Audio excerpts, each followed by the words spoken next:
Pues hola a todos, ¿cómo estáis? Soy Trufaul, bienvenidos a mi canal, bienvenidos a mi casa un día más para hablaros de la Segunda Guerra Mundial en una segunda parte muy interesante sobre la ruta de la vida que, como muchos ya sabéis, pues tuve que cambiar no la portada porque era chulísima, sino el tema del título, porque es que yo no entiendo cómo la gente, joder, no entiende las cosas. Pues entra a ver el vídeo y entonces, pues no sé si alguno se ha enterado un poco de la polémica, lo puse hasta en Twitter, porque me parecía increíble que el personal me preguntara antes de qué iba el vídeo.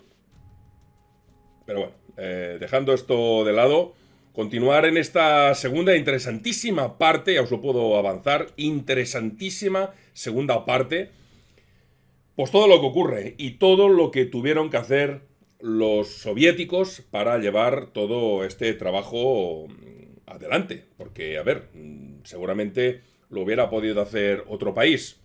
Pues no lo sé, porque además, tanto como estaba el régimen y todo, y como estaba la situación de la guerra, pues yo creo que en ese momento, y tal como lo hicieron, solo los rusos podían llevar a cabo una empresa de esta envergadura. Repetir una vez más, ni soy pro-nazi, ni soy pro-stalinista, ni soy pro nada. Es solo una opinión personal de un simple aficionado, pues que con el tiempo ha ido conociendo a sus escritores favoritos, tiene un canal de YouTube y estas cosas. Al final las opiniones son como el culo, todo el mundo tiene uno. Pero bueno, venga, vamos a empezar, vamos a meterle un poco de chicha al tema, porque en octubre de 1941 las tropas alemanas lanzan una ofensiva en dirección a Tipkin, a fin de rodear Leningrado desde el este y reunirse con los finlandeses en el río Svir. Esto ya de por sí lo que hacía era bloquear por completo la ciudad y también cortar las comunicaciones, tanto cables como correos que iban y venían, que cruzaban el lago Ládoga. Pero las tropas del Cuarto Ejército Soviético y del 52º pues no permitieron que el enemigo se abriera paso hacia el río.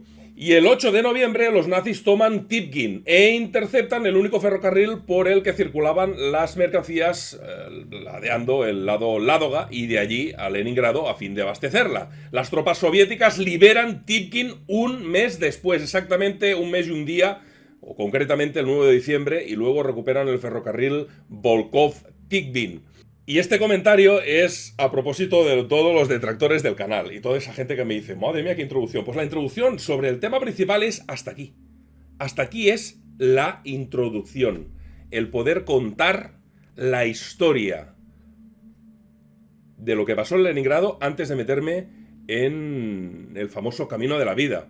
Recordemos, para aquellos que quieren aprender algo aquí, en este canal, en mi canal de YouTube, que Leningrado en aquel momento era la segunda ciudad más grande de la República o de la Unión de Repúblicas Socialistas Soviéticas, de la URSS, y una de las más grandes del mundo. Los alemanes y finlandeses la bloqueaban desde el norte, desde el sur y desde el oeste. Al noreste y al este de Leningrado se encontraba, de hecho, y aún sigue, el gran lago Ládoga, que es el más grande de Europa.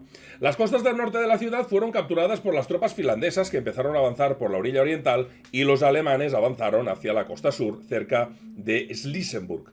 Pero el enemigo no pudo eludir completamente el lago. Parte del lago pues estaba en manos soviéticas, obviamente. Y aquí, junto al lago, era el camino por la que Leningrado podía salvarse. El único camino. La gran ciudad y el frente no podían ser abastecidos de ninguna manera por el aire. Tampoco no lo hubiera podido hacer Alemania, pues muchísimo menos la Unión Soviética, que no disponía de estos grandes aviones que hubieran podido permitir hacer alguna cosa. Pero una ciudad con tantísima gente era totalmente imposible. Un puente aéreo era impensable. La carretera de la vida era la única opción. Lo de carretera de la vida es en la segunda parte, cuando viene el invierno, porque al inicio era y es agua. Una ruta larga, dura y muy peligrosa. Yo diría más bien que extremadamente peligrosa, por lo que he podido leer. La ruta se iniciaba en Volgda y de allí es donde llegaban pues cientos de toneladas de cargas de todo tipo, y que estaban todas destinadas a la supervivencia de la ciudad, cargas de todo tipo. Estas se metían en grandes trenes, eran cargados en Tipkin y luego se iban a Volkov. La carretera era intransitable, pues la habían capturado los nazis, habían metido ahí minas, cañones contra carro, habían metido de todo, o sea que era imposible. Lo intentaron, pero era imposible. Estaba en manos alemanas y no había manera de salir de ahí. La ciudad de Volkhov se encuentra en el río que lleva el nombre del mismo pueblo, y allí se transferían todas las cargas a barcazas fluviales. Apuntar que este pueblo, que está al lado del río llamado Volkhov, tiene un puerto. Tiene un puerto que se sitúa, como os digo, a la gran desembocadura del río Volkhov en el Gran Lago. Va a desembocar en el Ládoga. Las barcazas navegaban hasta Novaya Ládoga y de allí se transfería toda la carga de nuevo a otro tipo de buque, pues las barcazas no podían atravesar el lago. Había olas y las barcazas podían hundirse fácilmente. Las cargas atravesaban como os he dicho, el Ládoga, pues atacadas muy a menudo por la Luftwaffe. Y bueno, los restos muchas veces se podían ver en la superficie del Ládoga. En la orilla occidental del lago, a 55 kilómetros de Leningrado, se encontraba el puerto de Osinovets. Las barcazas iban allí, descargaban de nuevo y se montaban todo se montaba en un pequeño ferrocarril de vía muy estrecha, un ferrocarril pequeñito, construido para la ocasión, no estaba antes. Cargaban y descargaban, cargaban y descargaban.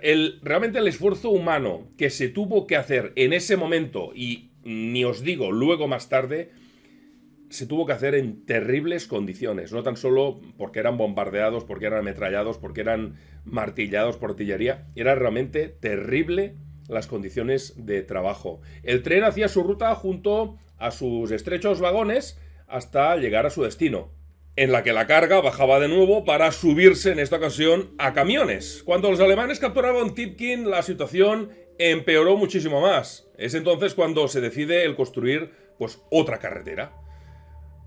Bueno, es que ni os puedo decir el esfuerzo ni la dimensión de lo que se tuvo que hacer, porque he visto algunas fotos y quitan la risa a cualquiera. Una carretera que tenía que discurrir entre bosques, densos pantanos, barrancos y tierras bajas, en las que la naturaleza, obviamente como el resto de la Unión Soviética y mucho más si te vas a Siberia, era brutal y no facilitaba para nada el trabajo.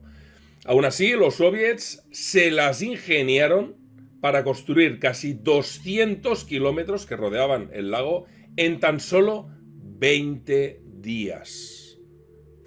En tan solo 20 días, 200 kilómetros de carreteras. Empezaban casi a 100 kilómetros al este de Titkin, en la estación de Zamborie, y de allí pasaban por este mismo pueblo. Recordemos que estaba bajo control alemán en un momento dado, y pasaba por las aldeas de Velik, Bor, Erdiem Agora, Novika y Karpino hasta el lago Novaya Ládoga. Las mercancías se mandaban a Leningrado, no sin pocos problemas y grandes penurias humanas, como ya podéis imaginaros. En noviembre del 41, cuando empiezan las heladas, el lago Ládoga se congela totalmente. La vía fluvial de abastecer a la ciudad y, sobre todo, pues el tema militar, se detuvo en seco. Leningrado se queda sin cartuchos, sin proyectiles, sin combustible y, lo peor, sin pan. Se decide el abrir una carretera por encima del hielo. Y a riesgo de cometer el error de darle un atributivo humano, pues deciros que el Ládoga es un gran lago. Y como los grandes lagos son caprichosos, inquietos e incluso cuando están helados como no, son muy, muy peligrosos. Cuando no están helados pueden realmente llegar a tener unas olas que espantarían a cualquiera, porque no deja de ser un lago, pero es increíble. Y cuando está helado completamente, depende del grosor, pues bueno, los fuertes vientos consiguen levantar verdaderas paredes de hielo que de verdad que hacen muy peligrosa su circulación por encima. Pero Leningrado y sus gentes, así como la defensa de la misma contra el invasor nazi, no tenían alternativa. Las gentes de la ciudad centraban además sus miradas ahora hacia la bruma, hacia el viento que discurría salvaje por encima del hielo y que no permitía en muchas ocasiones el ver más allá de los 25 metros. Y más datos que bien seguro os habéis preguntado en los últimos segundos. Bueno, deciros que para que pudieran pasar sin problema los camiones soviéticos con 1000 kilos de carga, hacía falta que el hielo, donde estaban pisando, el del lago, pues tuviera al menos 20 centímetros de grosor. Si era más, mejor para aumentar la seguridad. El 17 de noviembre el espesor del hielo era de 10 centímetros y el 20 de noviembre de 18. Todos los hidrólogos de la zona, todos los hidrólogos de Leningrado, que además había mucha gente especializada en todo el tema este, porque dependen de ello, se afanaron a hacer sus pruebas sobre el hielo para asegurar a los militares que era viable el paso. Y solo en pasar de los 18 centímetros empezaron las incursiones de los constructores y de los militares para liberar de nieve el hielo y así el poder hacer pues como una carretera y que los conductores pudieran verla. El comandante del Regimiento de Mantenimiento de Carreteras, el mayor Mosaev, se subió a su caballo e hizo un larguísimo trecho encima de él sin ningún problema. No sé por qué, pero a no ser que fuera este caballo famoso de madera que mandaron a Troya, no sé, la verdad es que no sé por qué mandaron un tío con caballo, por el tema del peso, pero bueno. La mañana del 20 de noviembre, un batallón de un regimiento de transporte de caballos se dirigió a la orilla oriental del lago, desde el descenso de Veganovsky hacia, muy cerca del pueblo de Korakevo. Un enorme tren de caballos y trineos de casi 1 kilómetro de largo empezó a recorrer el lago. Y a la tarde del mismo día, el convoy llegaría a Kobona, cargándose de harina y emprendiendo el camino de regreso por la noche. Llegó a Osinovets el 21 de noviembre, entregando 63 toneladas de harina, la primera carga que se entregaba al primer paso. Después se tenía que volver a cargar y el general Lagunov hizo la ruta en coche y dijo: «Todo está en orden, señores». El 22 de noviembre de 1941, el primer convoy de vehículos a motor se internaba en el denso hielo, con miedo, pero con un alto sentido del deber que les obligaba a triunfar en su cometido si querían salvar la ciudad. No menos de 60 camiones se internaron en medio de la ventisca, poco a poco hasta perderse de vista el último camión tras unos minutos. Los coches iban por la ruta de la ribera occidental en dirección a Leningrado y en 24 horas ya estaban de vuelta con 3 o 4 sacos de harina cada uno, pues no estaba claro que el hielo de la ribera diera para mucho más. Aunque sí es cierto que algunos arrastraron trineos lejos del coche con 5 sacos o más a modo de prueba para ver qué ocurría, a ver si podían conseguirlo, y se pidió hasta voluntarios para eso. A partir de ese día se dio inicio a un ir y venir de vehículos, tanto a motor como hipomóviles, que cruzaban el lago. Pero pronto el tiempo en la zona se puso extremadamente mal, muy mal, y aunque la bajada de temperaturas evidenciaba que las cargas de los camiones ya podían ser mayores, era el mes de noviembre y de promedio llegaban a Leningrado en ese momento 100 toneladas diarias a través de la ruta del hielo. Pero, mucho ojo, el hielo se hace más grande, se aumenta la carga y en diciembre ya llegaban 300 toneladas diarias y a final de diciembre estaban ya superando las 1000 toneladas con el mismo material. Pero no os creáis que estas cargas salían gratis a los soldados y conductores. El hielo, señores, se tragó camiones, coches, hombres, caballos, mujeres y toda clase de cosas que iban por la superficie helada. El esfuerzo fue titánico y la carretera era realmente peligrosa, pues podían sufrirse averías, motores congelados y conductores que murieron de frío en el interior de sus camiones, así como las roturas del hielo, que ya ni os cuento, aparte de las roturas del hielo, ya ni os cuento la participación de la Luftwaffe y sus peladillas, que no ayudaron en absoluto a que el trabajo pudiera llevarse a cabo de forma, digamos, normal. Porque el camino de la vida, al igual que la ruta Ho Chi Minh 30 años más tarde, pues nunca cesó funcionando de día y de noche sin parar, jamás, incluso con temperaturas inferiores a los menos 50 grados. Se entregaron alimentos, se entregó combustible a la ciudad, se entregaron municiones y esta resistió como pudo. Hubo verdaderos casos de canibalismo y de hambruna brutal y la ciudad perdió muchísimos habitantes. Pero sí, sabemos que muchos de ellos no vieron el final de la guerra, pero bueno, a esos hombres, mujeres y niños y soldados que defendieron a su país va dedicado este vídeo. Como si otro día lo hago de Alemania, pues lo dedicaré a esa gente que luchó por su país. En ese caso, el día si llega, pues será por Alemania, o por Estados Unidos, o por Bélgica, o por Dinamarca. Mucho más allá de que lo hicieran bajo la atenta mirada de un tirano como fue Stalin. Mucho más allá de todo eso, por supuesto. Y cuando Titkin fue finalmente recuperado y se despejó el camino hacia Volkhov, las mercancías volvieron a transcurrir en la dirección perfecta mediante el uso de ese pequeño ferrocarril que os he hablado al inicio. Pero poco a poco fueron las cosas, no fueron muy deprisa. Pues aún tardarían bastantes meses en reconstruir todos los puentes que los alemanes habían volado en su retirada de la zona. Todos los puentes habían sido volados a fin de ponérselo, digamos, difícil a la apisonadora soviética. Se hizo ahí una verdadera táctica de tierra quemada. Y mientras se restauraban los puentes, los coches hacían ya un menor recorrido por el lago, siendo ahora un trayecto mucho más corto y mucho más seguro. Pero al final los camiones llegaron, los puentes fueron reconstruidos y los trenes volvieron a ir a Volkhov y mucho más al oeste. En los diferentes puntos de carga y descarga se formaron atascos verdaderamente históricos, jamás vistos con anterioridad. La gente de los pueblos alucinaba viendo la enorme cantidad de camiones nunca vistos hasta la fecha y menos concentrados en un solo lugar.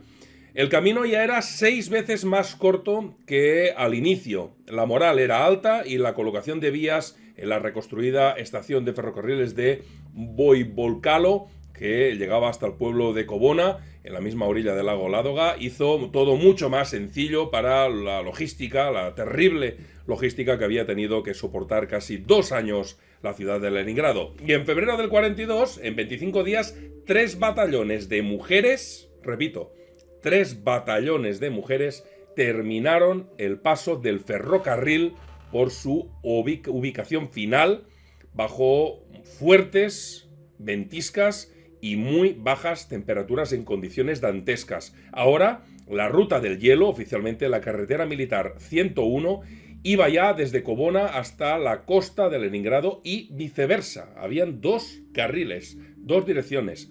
Llegado el verano, se construiría también un puerto en Kobona con la línea de amarre más larga de la zona, que tenía 5,5 kilómetros de largo, 5,5 kilómetros de largo, y que albergaba 13 muelles. Hasta 19.000 personas trabajaron incansablemente de forma continua en el camino de la vida en sus horas más terribles. Fue un reto logístico histórico, un reto logístico brutal, que se ha hablado muy poco y que requirió de una enorme coordinación entre los que simplemente transportaban todo a la ciudad, los que iban llevando los camiones o a bordo de los coches o de los caballos, o simplemente los que dedicaron sus vidas literalmente al peligrosísimo trabajo de mantenimiento y reparación constante de la carretera de la vida. Un enorme complejo de transporte, bastante bien pensado, bastante bien organizado, y que fue mejorando con el paso de las semanas y de los meses, y que ocupó hasta un total de 60 carreteras. Algunas tuvieron que ser construidas desde cero, como ya os he dicho, usándose algunas incluso, o bien cuando ya estaban cubiertas de capa de agua que llegaba a medio metro de altura, el agua, cuando estaba derritiendo el hielo, o directamente bajo el fuego de artillería alemana o de la propia aviación. Acordarme también del papel de los buzos, importantísimo, que jugándose literalmente la vida a cada instante, con un amor a la patria y a los suyos que quita las ganas de dormir, se jugaron todo para reforzar las orillas de hielo en las que se podía llegar a juntar un gran número de transportes antes de salir del lago propiamente dicho. Un trabajo del que pocos se acuerdan, yo no lo había leído en ningún sitio, y que quiero desde aquí también rendir un sentido homenaje a esas figuras que sin duda salvaron literalmente cientos de vidas humanas, cientos de vidas de los suyos. A lo largo de toda la línea o toda la carretera de la vida se ubicaron depósitos, se ubicaron bases, estaciones de asistencia técnica, talleres, puntos de alimentación controlados por el tránsito, o sea, que controlaban el tránsito, y puestos de defensa aérea. Muy importante recordar, la carretera era constantemente atacada cuando hacía el tiempo lo suficientemente bueno para que pudieran volar los aviones alemanes. Los científicos soviéticos del momento llegaron a inventar literalmente un instrumento que registraba las vibraciones del hielo y sus fluctuaciones. Averiguaron ya en 1942 que la velocidad de un vehículo y no su peso eran los responsables de la creación de una onda de flexigravitación responsable en más de una ocasión de las roturas catastróficas que ocurrieron en diversos momentos en el hielo. También, y bajo la necesidad, los científicos del Instituto de Física y Tecnología de Leningrado se dedicaron en cuerpo y alma al estudio de cómo y por qué se deforma y se desgasta el hielo. Por poneros un ejemplo, antes de ir terminando este largo vídeo de hoy, deciros que estos estudios sirvieron para muchísimas cosas. Pero una de ellas era de... Una cosa realmente os puede parecer estúpido, pero una cosa era cómo se tenía que instalar un cañón antiaéreo encima del hielo. Os parecerá una auténtica tontería, pero no tardaron en darse cuenta que cuando este cañón disparaba de 7 a 10 o 20 disparos según el calibre, el arma literalmente se hundía en el hielo, hasta se podía resquebrajar y perderse el arma antiaérea. Así se siguió un procedimiento muy interesante llamado recongelación con la misma agua, que se vertía en una zona donde había hielo, se dejaba que se congelara, se hacía una capa superior, ancha, y se dejaba que se congelara otra vez. E incluso si el cañón era muy grande, se hacía otra. Me he quedado alucinado. Los alemanes nunca creyeron posible la organización de tal hazaña humana, porque realmente fue una hazaña humana. Jamás se lo pensaron. Requirió del sacrificio de miles de personas que dieron sus vidas para ayudar a los demás, más allá del socialismo o de la mera política.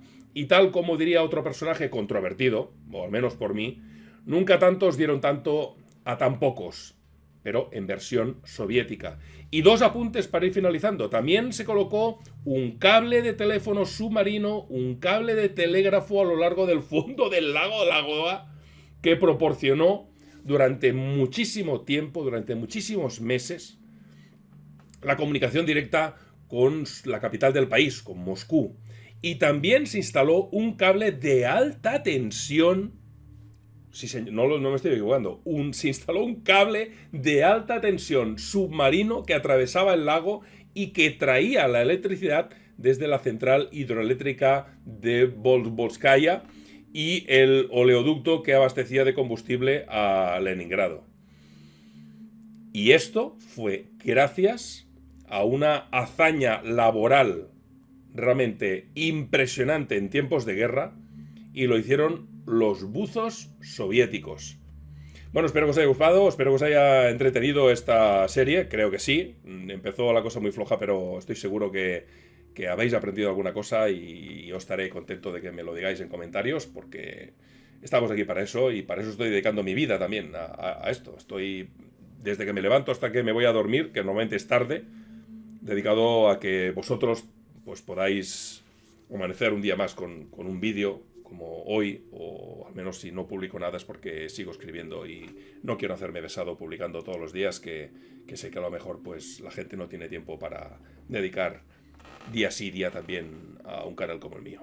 Gracias a todos por haber venido, gracias a todos por pasaros. Espero que la gente se acuerde de los likes, que ayudan mucho, el puñetero algoritmo, entre que no sé si hago cosas que a la gente gustan y que el algoritmo a la gente que nos dedicamos a hacer esta clase de historias, pues supongo que no ayuda. Pues os agradeceré si me dejáis un comentario y me dejáis un like si lo queréis conveniente. Hasta luego, feliz puente y hasta luego. Chao, chao.